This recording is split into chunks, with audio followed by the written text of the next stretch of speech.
Hi everyone, great to be with you today. I'm sorry that we can't be together in person, but I'm really excited to be coming to you wherever you are, and hope that you're doing well and that your loved ones are safe. So let's dig into courageous conversations. Let's dig into what it is that maybe holds us back from having these conversations, maybe put some skills and tools in your toolkit to help you with them, and to live a little bit more bravely in our business as a daring leader. So just before we start, I'd like to acknowledge the traditional owners of the lands on which we meet today and pay my respects to elders past, present and emerging, and extend that respect to any First Nations people who are watching today. Additionally, I'd like to acknowledge that we are in the 6th mass extinction and contributing to human-caused climate breakdown. And I ask you to join me in acting for the home we all share by reducing your carbon footprint via the way you source your energy, travel, eat, dress, deal with waste and spend your money and time. And I ask this for present and future generations. So just quickly, a little bit about me. If we haven't met before, my name's Kylie Lewis. I'm the founder of a leadership education company called Of Kin. I believe in leaps of faith and have written a blog series and a book that details the stories of people who are taking courageous career leaps. I believe in the power of a good nap, that beautiful paper brings happiness, and I worked for a stationery brand for quite a few years. I believe that things only get better by being talked through, hence why I love my job and doing this and spending this time with you. I believe in choosing courage over comfort, and I hope that you will too by the end of our chat today, and that vulnerability is a superpower. So let's quickly just have a check-in about feedback. So normally when I run this workshop face-to-face, I will ask the audience who likes getting good feedback, and nearly everybody's hand will go up. When I ask who likes giving good feedback, same, nearly everybody's hands go up. But when I ask who likes getting hard feedback or who likes giving hard feedback, I have maybe about 20 to 30% of the hands in the room go up. So this might be you too. You might like and be able to quite happily give good feedback and receive good feedback, but might be challenged by feedback that may be hard or require some sort of change in behaviour.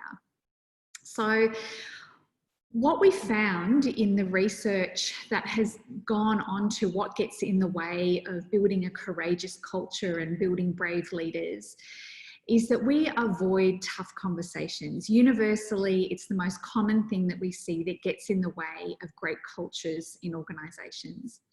Secondly, we don't tend to fears and feelings.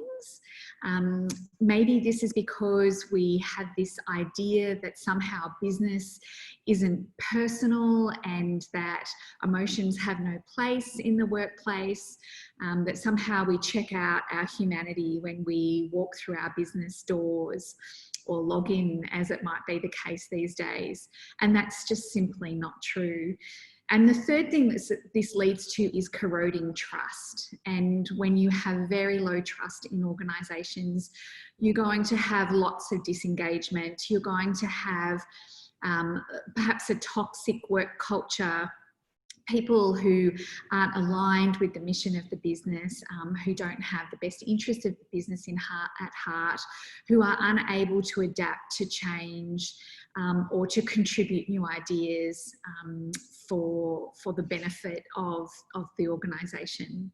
So it's really important that we do actually get to grips with having tough conversations, because there's a lot riding on the quality of the conversations that we have. We know that the relationships between people are a company's most valuable asset. When the relationships between people in an organisation go pear-shaped and become toxic, the viability of the company becomes at risk. So really fostering good relationships and investing time in relationships in our organisation between the people that work with us is one of the most important things that you can do as a leader in your organisation. And one of the things that we often overlook is understanding that the conversations that we have with the people in our organisation is the relationship. So our relationship doesn't exist outside of the conversations that we have. So the quality of our relationships is directly related to the quality of our conversations. And if we avoid having courageous conversations which require addressing some issues that might feel a bit uncomfortable or a bit prickly, we are really downgrading the quality of our whole business.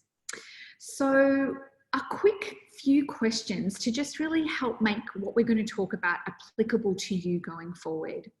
The first question I have for you is, what is a courageous conversation you need to have in the next week or so? So thinking ahead, maybe next week or the week after, sometime in the next fortnight, what's a courageous conversation that you might need to have, either with a staff member, with a client, with a supplier, maybe someone in your community, a peer, maybe even a competitor, or a collaborator. What is a courageous conversation that you might need to have in the next 7 to 14 days that maybe you've been putting off? Maybe it's not that it needs to happen in the future, but maybe it's a conversation that you've been avoiding having, and that it's a conversation that you could put some of these tools into practice with going forward. Think about that conversation and think about what might be getting in the way of this conversation having already happened. Maybe it's a fear of what might happen in this conversation. Maybe it's just that there are so many uncertainties at the moment that we're just not sure what the outcome of this conversation might be or where it might take us. Maybe we don't have the skills or the language or the mental headspace to think about how we want to show up in this conversation and what kind of things that we want to say and what kind of things do we want as a result of the conversation.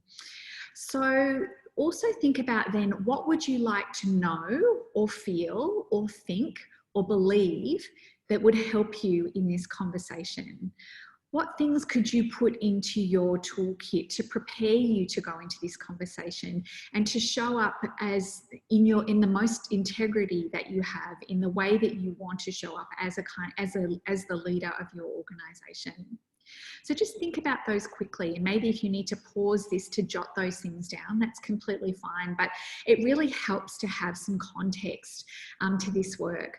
The other way of thinking about this, I guess, could also be think about a conversation that you've had in the past that maybe didn't go the way that you would like, or maybe that you would like to circle back to going forward, a conversation that still has some loose ends that you'd like to circle back to tidy up in a more courageous way. So one thing that can very often get in the way of us having courageous conversations is that we may not have actually been in or seen courageous conversations happen. So one of the kind of misnomers that we have is like, oh, I think I should already know how to have a courageous conversation. I should actually have these things in my toolkit. I should be able to do this perfectly. When in actual fact, we don't often experience what it's like to be in a courageous conversation, or we don't see them modelled around us. And so it's very hard to just kind of pull out of thin air those kinds of language and school and tools and mindset that really helps us having to have a courageous conversation. So that's what we're going to focus a bit on today. So a couple of things to just help get our mindset right. Firstly, courage by definition is uncomfortable, because courage is inherently vulnerable. And vulnerability is defined as risk, uncertainty, and emotional exposure. It's brave to sit in the discomfort of a courageous conversation in service of your work. So if you're thinking that by doing this little session that we have today, somehow it's going to make you more comfortable to have a conversation, I'm really sorry to disappoint you, but that's not going to be the case. What it will equip you with, however, is perhaps some more confidence with having some skills and some language and some mindset to help you have that. So just know that if you are feeling uncomfortable about having this conversation, that's a sign that you're being brave. That's a sign that you are sitting with vulnerability, and that takes courage in order to do that. The second thing is that a perfect, courageous conversation doesn't exist. So often what happens is that we will try and architect and rehearse and kind of have this whole conversation ruminating in our head of how it's going to go and what we're going to say and what the outcome's going to be and what the other person's going to say before we even have it. And we can build this conversation up in our minds to be some kind of monstrosity that has to go a certain way, or that we don't have the skills to do, that delays us having the conversation, that puts us off, because if we can't do it perfectly, we're not going to do it at all. When in fact, vulnerability is inherently uncertain. And so the idea is to not kind of craft a perfect conversation as seen, and that is something that's courageous or brave. In fact, it's showing up in the conversation, not knowing exactly how it's going to go, sitting in the uncertainty of that, sitting in the risk of what might happen as a result of this conversation, sitting in the emotional exposure of what this conversation might bring, and doing it anyway. Because what's the consequence to you and your business and to the person that you need to have this conversation with of not having this conversation? What will happen if you just keep playing it out and not having this conversation? What's going to happen? So it's much better to actually have the conversation and know where we stand, and to have an imperfect conversation than to not have a conversation at all.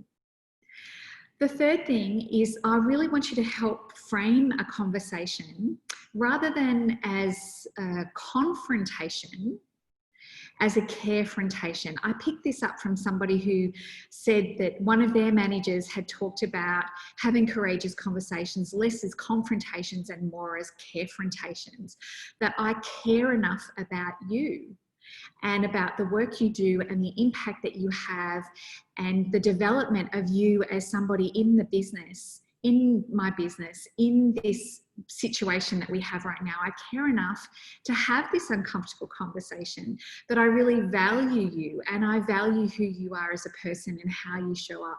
And I really want to be able to talk about these things with you rather than holding them as resentments or rather than allowing you to fail. So this is where when we can have a mindset of saying, if I really care, then I'm caring enough to have this courageous conversation, to get over any discomfort that I might feel, to get over this idea of me needing to be perfect and have all the answers and the strategies and the tools to have this conversation, to just show up and to start really investing in the quality of the kind of relationship that I want to have in our business and modeled with other people in our organisation. So one idea that I really want you to take with you in this session is this idea of rumbling.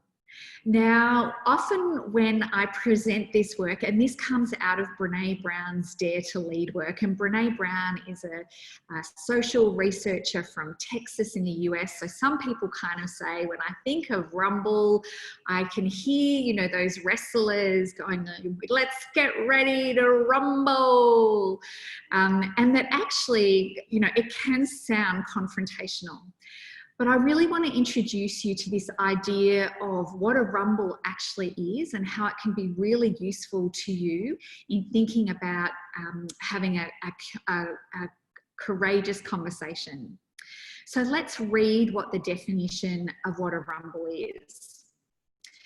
So a rumble is a discussion, a conversation, or a meeting defined by a commitment to lean into vulnerability, to stay curious and generous, to stick with the messy middle of problem identification and solving, to take a break and circle back when necessary, to be fearless in owning our parts, and as psychologist Harriet Lerner teaches, to listen with the same passion with which we want to be heard.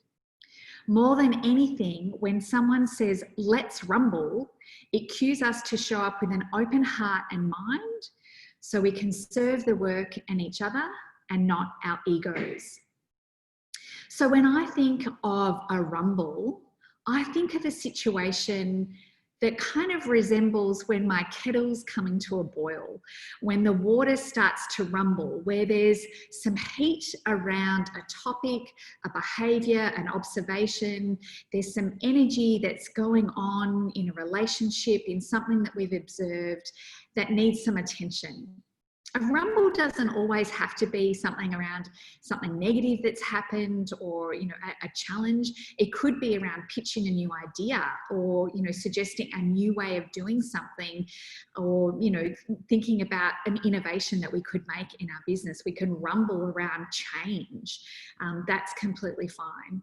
But we can also come to a rumble, to see a rumble when something has some heat, some energy, where there's some movement around it that needs tending to. Because in the event of not tending to that, we can either burn the kettle out, which is no good. We can be burnt out from trying to have to handle all of this energy all the time, or it could potentially overflow. It can create all this kind of steam and energy that seeps out to everybody else, and that sort of starts, kind of influencing people in other ways. So when I think about rumble now, I think about there's some energy that I'm noticing that needs some attention. And I want to show up in this conversation with a curious mindset, to realise that it might be a bit messy and it might be a bit sticky, to be curious, to get into the parts that I may not fully understand what's going on here. I may not know everything that's going on in this conversation, and to really listen with the intent of hearing what's happening and not just of responding. So it's really about showing up with an open heart and mind, sort of suspending the judgment that we might really want to rush to and have, in service of the work and the people that we're working with. So that's what a rumble is. So before we go into a rumble though, there's a bit of a checklist that I'd like to share with you about getting ourselves in the right frame of mind, with the right perspective to go into a conversation where we're prepared to give engaged feedback and maybe even receive engaged feedback as part of a conversation. So here's a quick checklist. So let's read through each of these. So when we're going into a courageous conversation, we want to check in with where we're at. And this is a quick checklist that you might want to keep handy before you go in to this conversation. Maybe it's printed in your workbook, maybe it's sitting above your desk on your pinboard. But the first thing is that I am ready to sit next to you rather than across from you. So where you have the opportunity to actually sit physically in person with somebody, that we actually set up this conversation so we're sitting side by side, so that I'm with you in this conversation, not opposing you or creating a distance between us or a kind of power relationship between us, that I'm ready to sit next to you. The second part is that I'm willing to put the problem in front of us together, rather than pushing it towards you, or rather than sliding it towards you or plonking it down between us as a barrier. So kind of sitting side by side and both looking at this problem to say that I'm with you in looking at this issue that is sitting here in front of us together. The third thing is that I'm ready to listen, ask questions, and accept that I may not fully understand everything that's happened in this issue. So I'm not going to rush to judge. I'm going to really listen and ask lots of questions. The fourth thing is I'm ready to acknowledge what you do well instead of just picking apart your mistakes. And this is around really creating a culture of feedback where we give feedback not just when, you know, things might have hit the fan, but we also acknowledge the people's strengths and what people do well, and that we're ready to acknowledge that just as much as we are when, you know, there's maybe some things that need tending to. And that ties into number 5. So I recognize your strengths and also how you can use them to address your challenges. So getting really specific and think, what is it about this person that does them, that they do really well, that they could actually bring to this issue that we're discussing? So looking for this person's strengths, not just the things that aren't potentially going well. Number 6 is I can hold you accountable without shaming or blaming. So I can state the facts of the situation. I can state it in relation to the expectations and boundaries and values that we have within the organisation, without shaming you, without using binaries, without belittling you, without dehumanising you. I can do all of those things. I can hold you to account without shaming you. So this is a really important one, because often people can just resort to finger pointing and blaming and saying you always do this, you never do this, that you're not good enough, that you know this is never going to be better, without giving people the opportunity to really stand in their own power, to address their behaviours, to accept the things that they might not have done well, but give them the opportunity to get out from underneath all of that and make change. Number 7 is I'm open to owning my part. You know, most of the time when situations have arisen, we will have a part to play. Maybe we haven't set the expectations clearly. Maybe there has been a change in the timeline that we haven't communicated. Maybe, you know, there's things that are going on inside of our head that we've just expected people to read our minds about, that we haven't fully articulated, that might have led to this situation, you know. And especially now, things are moving very quickly. You know, there's lots of changing context and circumstances. We're working at home, then we're working back on site, then we're working back at home again. You know, so really being able to know what part did I play in this can be a really important thing to check in with as we're going into this conversation. Number 9 is I can talk about how resolving these challenges will lead to growth and opportunity.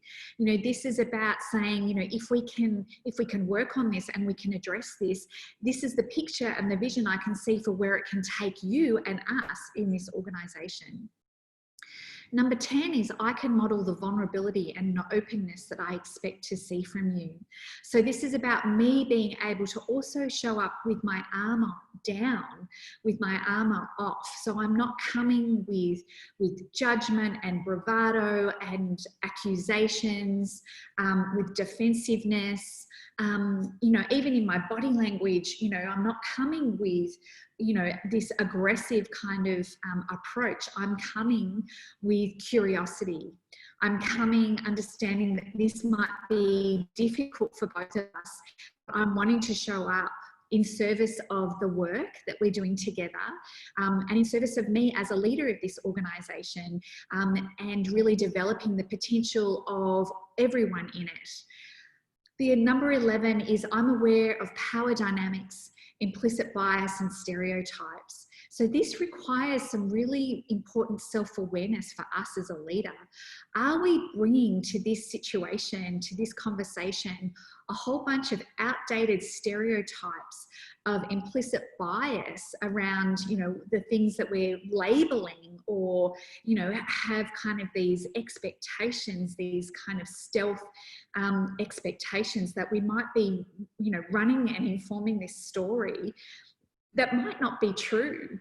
Are we also aware of differing power dynamics that might be playing out in this situation where people might not have felt empowered to speak up or to challenge the status quo, and may have, and may have complied with something that they didn't agree with, or didn't fully understand, but didn't feel empowered to speak up about?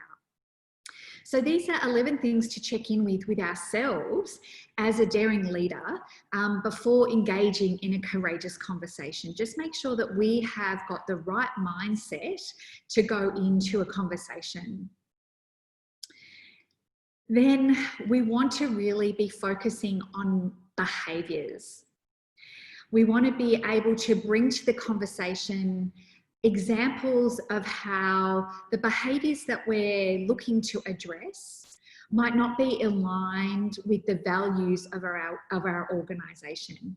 And one thing that has become really critically important during this time is getting really clear of our values as an organisation. And not just what our values are, but stating these values as observable behaviours.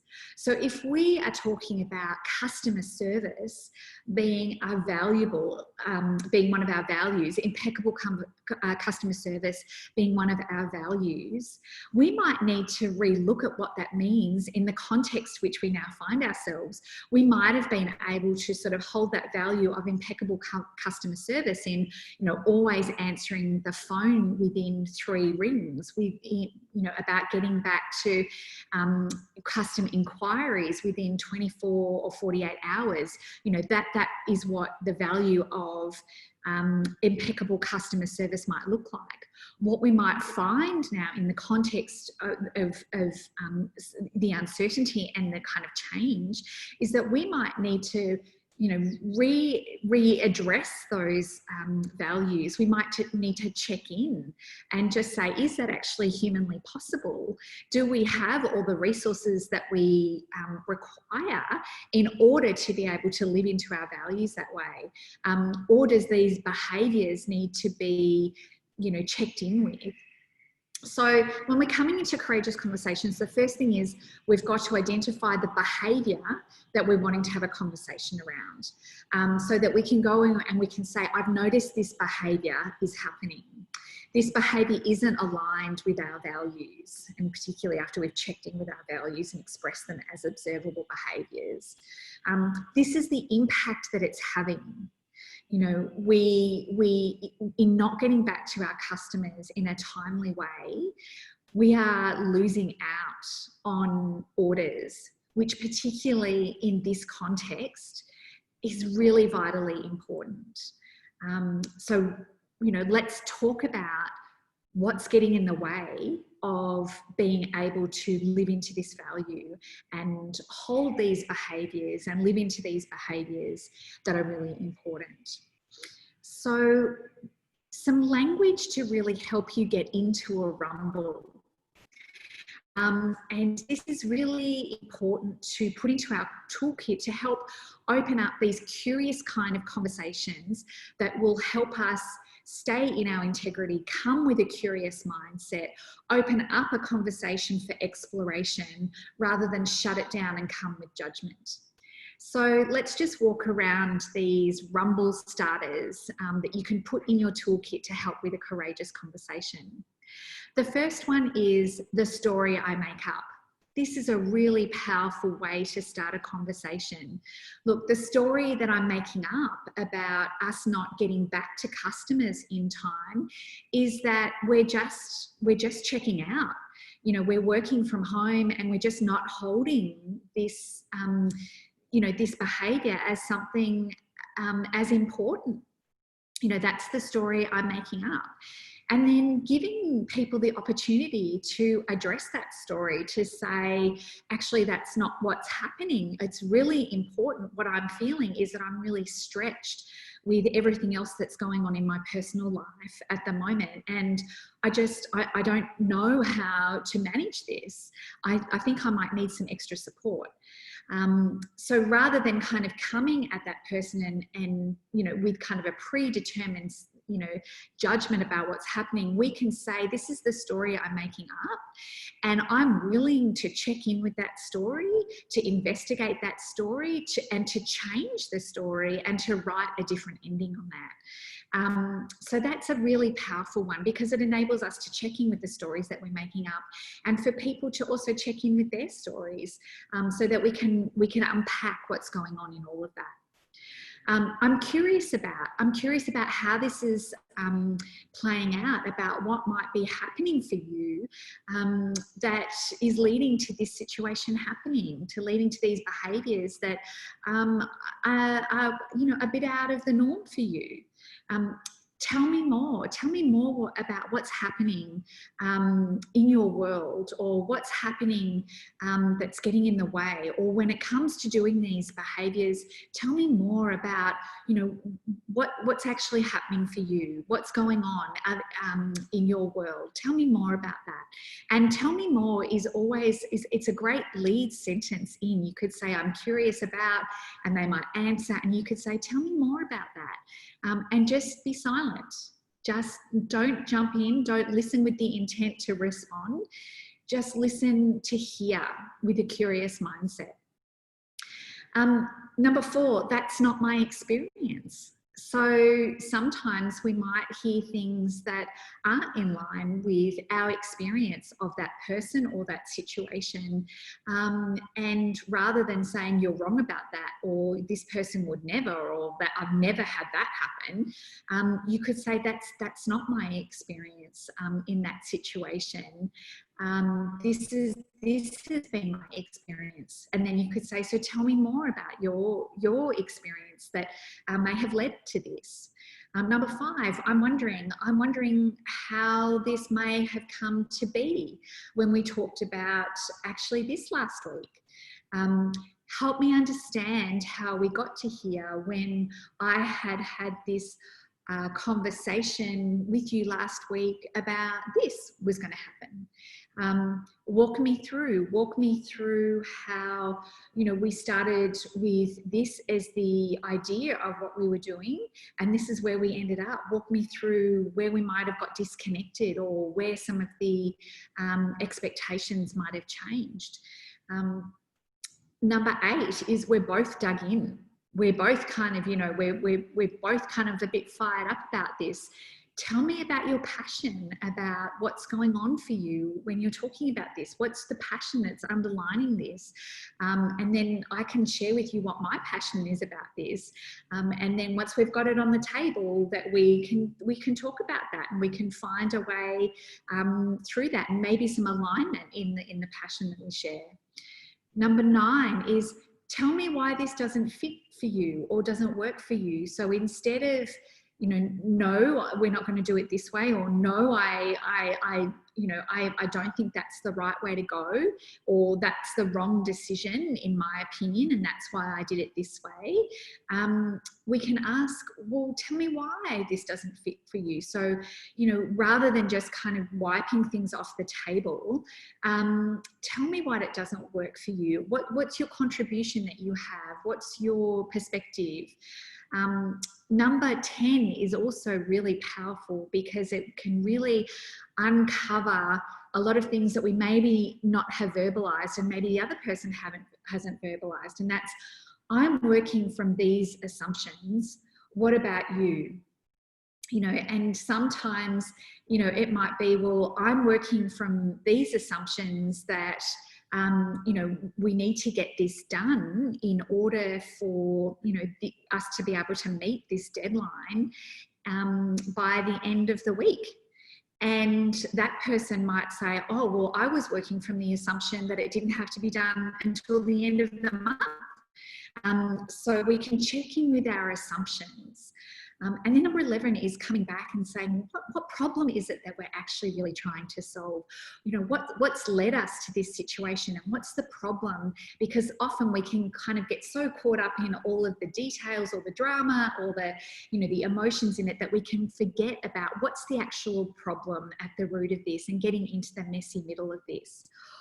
All of these rumble starters are designed to help you go into a conversation once you've kind of checked in with yourself and being ready to go into the conversation in a calm, collected, considered way, that enables you to go into a conversation with a curious mindset. So we can stay out of judgment. We can stay out of the kind of emotional hookedness that we might initially have. And we can equip ourselves with some tools to go in the toolkit that can help us show up with empathy and seek to further understand and to develop people and to bring people's best ideas and contributions to our workplaces, rather than having them hiding out behind shame or blame or finger pointing. So in service of these kinds of conversations, one of the other things to help us to consider is this idea of a circle back. A courageous conversation isn't a one-time event, and because there's no such thing as a perfect courageous conversations, we might want to circle back on a conversation that we've had when we've had more time to reflect, when we maybe didn't show up in the conversation in the way that we would have liked, when we've got new information. So the circle back gives us the opportunity to revisit a conversation or interaction after we've had time to fully process. So we might end up saying, I need to think about this. Can we circle back about this in an hour? We might need to circle back if we need more clarification or information. We might want to circle back to make amends for something we did or for not fully listening. Sometimes I've seen courageous conversations happen where there might be kind of the initial, this is what I want to talk about, this is what I'm observing, this is the impact that I'm having. And we might even call it a circle back, you know, right then and there. We might say, so I'm going to give you 20 minutes to just have a bit of a think about that, to just check in with where you're at with that, and, you know, to check in with any emotions you might be having about that. And to come back in 20 minutes and let's pick up this conversation when we've had some time to compose ourselves and show up in a way that could be really helpful for getting into this rumble in a way that shows up and serves the work and keeps our armour off. So I really hope that some of these tools are really helpful for you. Thinking about that conversation that you identified at the beginning, what are some notes that you could write for yourself to help you prepare for that conversation? What might you need to do to help you check in as a daring leader to be able to give the engaged feedback? You know, what might you need to acknowledge that you don't know fully about the story, and to acknowledge the story that you're making up? How might you set up the conversation so that it is one where we are facing this together rather than resorting to shaming and blaming? And if that has been your go-to in the past, what other things can you put in your toolkit? So what are some of the rumble starters that you might bring to this conversation? You know, the story I'm making up about this is this. I've noticed this behaviour. This is the impact it's having. The story I'm making up about this is if this continues, it's going to, you know, head off in a way that doesn't really serve you. It doesn't serve the kind of work that we want to do here, and doesn't create a culture where we can all show up as our best selves. So tell me more about what happened in this situation. I'm curious to understand. I'm open to understand, to owning my part in this. So just take a minute to write this down. And what might happen also if you feel yourself getting defensive or emotionally hooked? What could you do to remind yourself to maybe call for a circle back, maybe take a big breath and slow the conversation down, maybe to have the list of rumble starters in front of you so that you've got lead-ins to keep asking more curious questions, to be okay with there being some silence, and to actually ask and invite, so what might be the best way we can move forward to clean this up? What might support look like? What accountability are you going to take to correct this situation? And how might we prevent that happening in the future? So I'm really hoping that this helps you show up with more courage, recognise that it is inherently uncomfortable, and that's a sign that you're actually being very brave, and that's what we need more of. I want to finish with some final thoughts. Clear is kind, unclear is unkind. Whenever we are clear and we show up without zigzagging, without avoiding, without blaming, we are being kind to that person, because it means that rather than talk about them behind their backs, rather than hold resentments, rather than setting them up to fail, we're caring enough to have a kind, respectful, crystal clear conversation about what our values are, what our expectations are, what our boundaries are, and how we're going to hold someone to account. Leading people is hard. When great leaders don't have less hard conversations, they have more. And they do it in service of the work and in service of the impact that they want to have and the legacy that they want to leave. Self-awareness and self-compassion matters. So thank you so much for showing up to find out more and to put more into your toolkit to help you with your own self-awareness around having these kinds of conversations, and for treating yourself with respect and compassion to be a better leader. That's a gift to yourself as much as it is to anyone else around you. And support matters. You don't have to do this alone. So I run leadership workshops that help people like you to be in the arena of leading themselves, leading people around them, and having the kind of impact to create the kind of world that we want to have. We are a social species. We are designed to be in connection with one another. In the absence of connection, there is always pain and suffering. So you don't have to be in this situation, in this leadership role alone. It's a myth that we need to break down. And I would encourage you to seek out more opportunities like this, to be around your peers and around other people who are also in the arena, you know, showing up with bravery and struggling with potentially many of the same issues that you are, and wanting to grow themselves as daring leaders. You don't have to do this alone. So I would love to see you on the socials. I hang out mostly on Instagram at ofkin. If you would like to subscribe to my email newsletter, it is full of resources and insights like this that help you in the service of becoming a daring leader and being in the arena, having more courageous conversations. We need leaders like you, like we have never needed before in this world, and you don't have to do it alone. I'm here. There are other resources on this fantastic platform to help you. Please reach out and know that you're not alone. Go well, stay safe, keep being your amazing self. Know that I'm with you, and I hope to see you in person again in the very near future. Take care.